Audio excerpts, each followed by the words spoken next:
आज मला इतका आनंद होतोय कारण की आपण चॅम्पियनला भेटायला आलोय आणि ही आहे गौरी गुरव आणि हिला अंडर 16 मध्ये तिने इंडियाला रिप्रेझेंट केलंय फुटबॉलमध्ये. सो ही नायगावकरांसाठी खरंच खूप अभिमानाची गोष्ट आहे की आपली मुलगी अंडर 16 मध्ये इंडियाला रिप्रेझेंट करते. सो वर्तक वेलफेअर फाउंडेशनने तिचा सत्कार करण्याची एक छोटासा सत्कार करण्याची आमची इच्छा होती आणि गौरी आमचे बेस्ट विशेष आहेत की गौरीने ज्या पद्धतीने अंडर 16 मध्ये तिचं सिलेक्शन झालं अशी ती खूप खूप खूप मोठी व्हावं.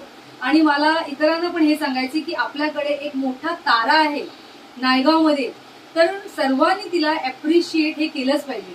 सो गौरी तुला कसं फील होत आहे? कसं चांगलं म्हणजे किती कसं वाटतंय? भरपूर चांगलं वाटतंय. मम्मीची पण थोडी इच्छा होती ती पूर्ण केली, बाकी आहे. सो आपण गौरीचा एक छोटासा सत्कार करतोय वर्तक वेलफेअर फाउंडेशन कडनं.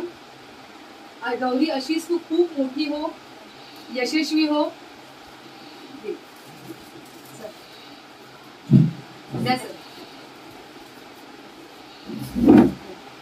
All the best Gauri. All the best. माझी एक इच्छा आहे गौरी की नेक्स्ट टाइम जेव्हा मी तुला भेटायला येईल ना त्यावेळी तुझ्याकडे टाइम नसला पाहिजे की मला अपॉइंटमेंट घ्यायला लागली पाहिजे की please can I meet Gauri. आणि खरंच मी आज संध्याकाळची वेळ आहे, मी देवाला हे सांगते की गौरी तू खरंच खूप खूप खूप मोठी हो आणि सर्वांचं नाव मोठं कर.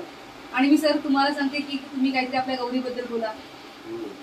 गौरी आमची मुलगी आहे आणि बेटी पढाव आणि बेटीसाठी वसईकरांच्या पत्रकार संघातर्फे आमच्या खूप खूप शुभेच्छा.